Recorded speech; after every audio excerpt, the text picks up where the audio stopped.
Olá, família! Sejam todos bem-vindos ao estudo diário das Escrituras. A gente está estudando Doutrina e Convênio, sessão 93. A gente estudou até o versículo 28. Agora a gente vai continuar do versículo 29 em diante aqui. O versículo 29 ele é uma extensão dos outros versículos, que ele começa assim, ó. O homem também estava no princípio com Deus, né? Então mostra que antes de nós nascer aqui nessa terra, que não é o começo da nossa existência, nós já vivíamos com Deus. E aqui o versículo ele continua trazendo outras informações também. Ele diz a inteligência, ou seja, a luz da verdade, não foi criada, nem feita, nem verdadeiramente pode sê-lo. Então, aqui mostra que nós sempre existimos, tá bom? Então, assim como Deus sempre existiu, a gente também sempre existiu. E aqui ele dá uma definição para nós que nós éramos inteligências, tá bom? Não temos tantos detalhes assim, mas nós sabemos que antes de nascer, é, Deus ele nos gerou espiritualmente também. Então, todos nós somos filhos de Deus, porque ele nos gerou espiritualmente antes de nós nascer, tá bom? Então, não temos tantas informações o que nós éramos antes, porque a informação que nós temos aqui é que nós sempre existíamos. E aqui um dos termos usado é que nós éramos inteligência. Então, em um dado momento, o Senhor, ele nos ajudou a progredir como inteligências, e aí ele nos gera como filhos e filhas espirituais dele, e no qual recebemos um corpo espiritual. Assim como nós temos um corpo físico aqui, antes de nós nascer, nós tínhamos um corpo espiritual, tá bom? Que o Senhor gerou para nós. Continuando aqui, o versículo 30. Toda a verdade é independente para agir por si mesma, na esfera em que Deus a colocou, como também toda a inteligência, caso contrário, não há existência. Aqui o Senhor pega a inteligência, né? Ele junta junto com a independência. A inteligência é a independência, tá bom? E ela pode agir livre na esfera que Deus a colocou. Um exemplo para nós, que Deus colocou a gente aqui na Terra, a gente nasce aqui, e a gente temos o arbítrio, nós é livre para agir dentro dessa esfera que Deus nos colocou, dentro dessa Terra aqui, tá bom? Esse é um dos pontos aqui, né? Então aqui mostra, né, essas escrituras mostram que a gente não surgiu do nada, que a gente sempre existiu, que Deus nos gerou espiritualmente e agora nós estamos aqui nesse plano, tá bom?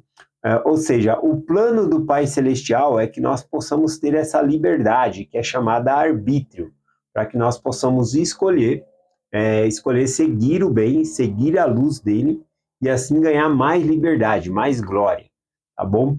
Isso vai falar aqui ó, no versículo 31 e o 32, diz assim, ó, eis que isso é o arbítrio do homem, e é isso a condenação do homem, porque aquilo que foi desde o princípio lhe é claramente manifestado, e eles não recebem a luz. E todo homem cujo espírito não recebe a luz está sobre condenação.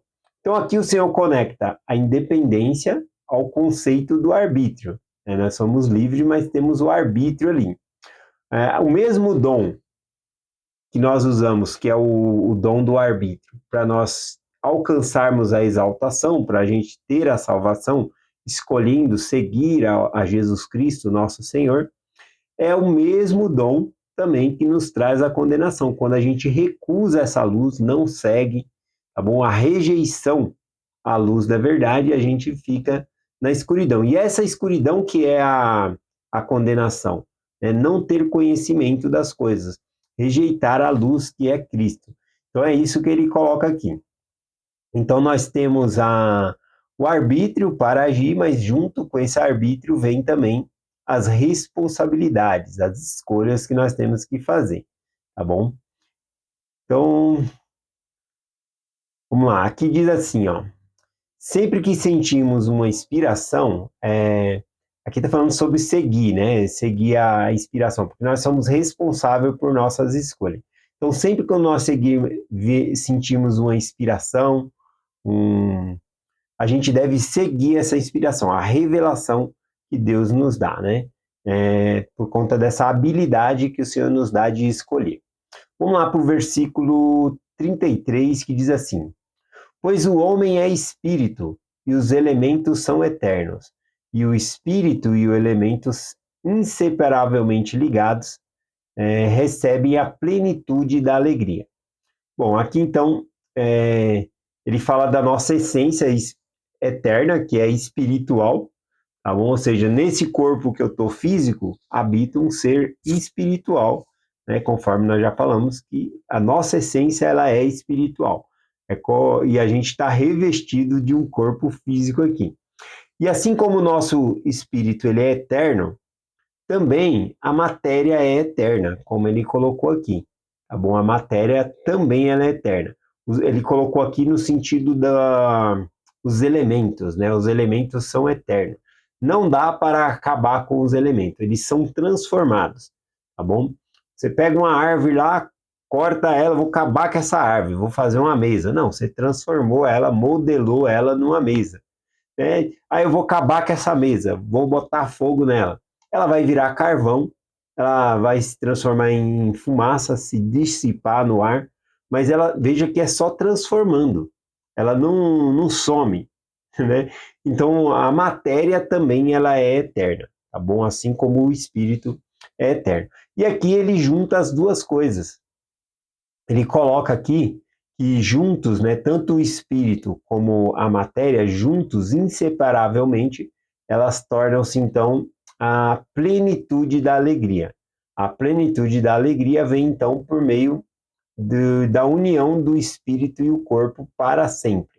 Quando fala aqui inseparavelmente, é quando não vai separar mais.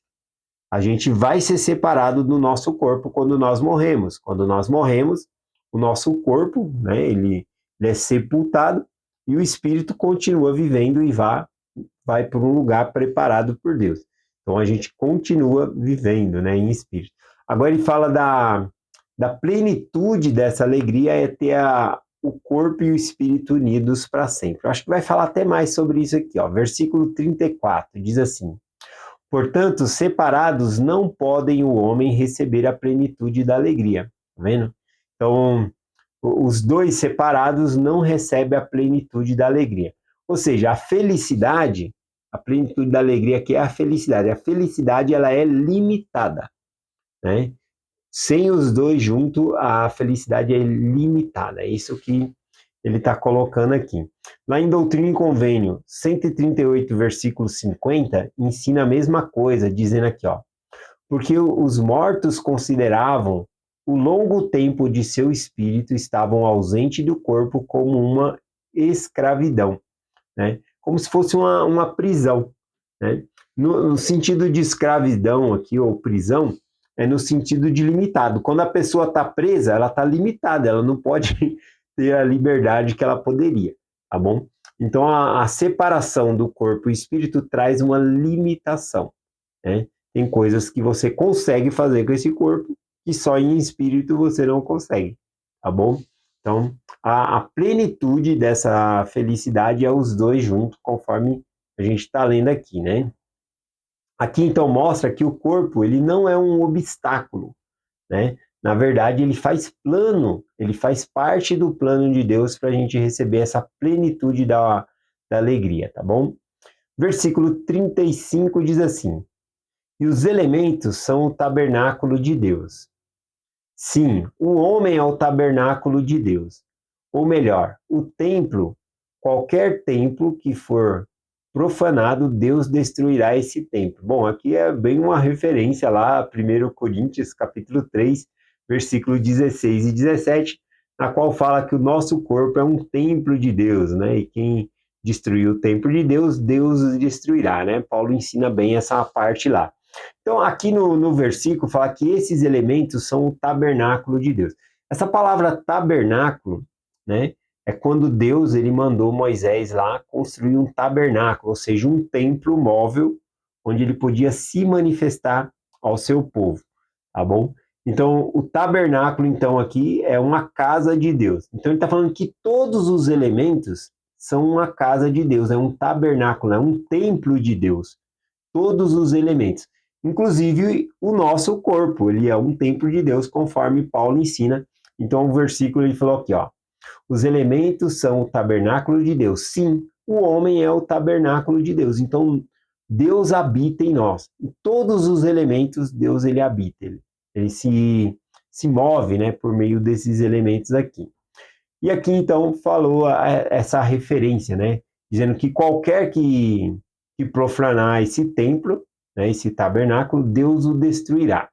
Aqui, a gente pode entender essa destruição de forma literal e espiritual. Então, primeiro, literal, o pecado traz a destruição física e espiritual do corpo, tá bom? E espiritualmente a gente vai viver afastado da presença de Deus, então traz ali uma destruição. Quando falo física, né, é porque essa desobediência vai fazer com que nós tenhamos uma ressurreição, porque a ressurreição todo mundo vai ter, né? Todos vão ressuscitar, quer tenham feito coisas boas ou coisas ruins, todo mundo vai ressuscitar. Mas aqui a gente está falando de uma ressurreição gloriosa, com um corpo glorificado, tá bom? Então, aquele corpo glorificado a pessoa não vai receber. Então, esse seria um dos termos aqui usado, tá bom? Então, a lição para nós, a aplicação aqui, é tratar o nosso corpo com reverência, né? Isso inclui evitar, né? Não cometer pecados, evitar alimentos ruins, porque a gente tem que tratar o nosso corpo como algo sagrado, porque ele é sagrado, tá bom? Conforme nós vimos, ele é o templo de Deus, onde o Espírito de Deus habita. Vamos lá para os últimos dois versículos de hoje aqui, o versículo 36 e o 37. O versículo 36 diz assim: e a glória de Deus é inteligência, ou seja, né, em outras palavras, luz e verdade. Aqui a gente pode interpretar que a glória de Deus é inteligência no sentido de sabedoria, que Deus conhece todas as coisas. Ele sabe todas as coisas. Mas aqui quando eu leio falando que a glória de Deus é inteligência, eu volto lá para o princípio onde nós começamos a ler, dizendo que nós somos a inteligência. Então a glória de Deus é nós, ele quer a gente com ele. Isso que é interessante. Por exemplo, lá em Moisés 1:39 fala: eis que esta é minha obra e minha glória. Está falando que é a glória de Deus. Levar efeito a imortalidade e vida eterna do homem. Então a glória de Deus são os seus filhos. Tá bom? Então eu acho interessante aqui esse tipo de interpretação também. O versículo 37, para finalizar, bem curtinho, diz assim: a luz e a verdade rejeitam o ser maligno. Olha só, isso aqui é bem curto esse versículo, mas ele é muito profundo. A luz e a verdade rejeitam o ser maligno. Aqui nós vemos então que o poder da luz ele expulsa a escuridão, tá bom? Satanás ele age na mentira, na confusão, na ignorância, né? No engano. Então a verdade expulsa Satanás. Quando a verdade é revelada, ele não consegue agir nesse engano, nessa. Então é um dos conceitos aqui, tá bom? Aqui também ecoa, né, essa palavra aqui de que a luz e a verdade expulsa o ser maligno, ecoa lá com João capítulo 1, versículo 5, que diz: a luz resplandece nas trevas e as trevas não as compreenderam. Bom, a luz, ela expulsa a treva. Onde existe luz, não tem treva. Não há uma luta entre a luz e as trevas, porque onde a luz vai chegando, as trevas vai cedendo espaço, não tem como, tá bom? Pode estar na escuridão no quarto aí, você acendeu a luz, não tem guerra.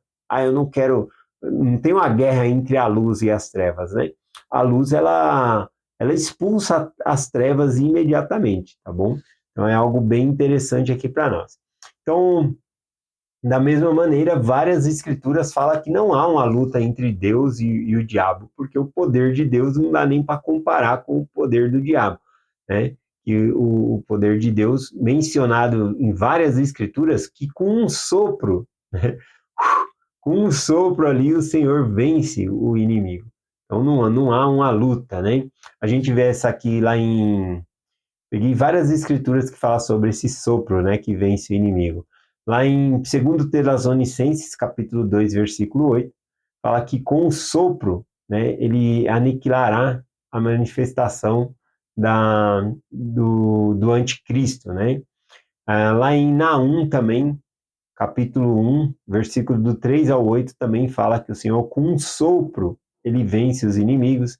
Isaías 27, versículo 8 também, com um sopro ele vence o seu inimigo. Então, são muitas escrituras. Qual que é a importância aqui para nós, né? É que muitas vezes nós não precisamos lutar contra as trevas, né? O que nós precisamos? Basta acender a luz. Como que eu acendo a minha luz, né? Na verdade, eu vou acender a minha luz buscando a Deus, né? Lendo as escrituras, orando, jejuando, estando firme dentro do evangelho. Então, isso acende a minha luz. E quando eu estou cheio de luz, o diabo corre. Como o Tiago falou, né? O Tiago, lá no Novo Testamento, ele fala sobre isso, né? Resistir ao mal, buscai a Deus, e o inimigo vai fugir de vós, né? Esse que é o ensinamento lá. Então, assim a luz e a verdade, né, na nossa vida. Quanto mais presente nós tivermos na luz e na verdade, mais facilmente o inimigo ele vai se afastar de nós, né? Então, não existe espaço, né, para as trevas em meio à luz. Então, se nós estivermos cheios de luz, não vai existir espaço para o inimigo na nossa vida. Então, o desafio é a gente se iluminar, se encher da luz do Senhor por meio da leitura das Escrituras, por meio de amar o próximo, por meio de jejum, oração, tudo isso enche a nossa vida de luz, tá bom? Então é essa mensagem que nós compartilhamos em nome de Jesus Cristo. Amém. Até amanhã.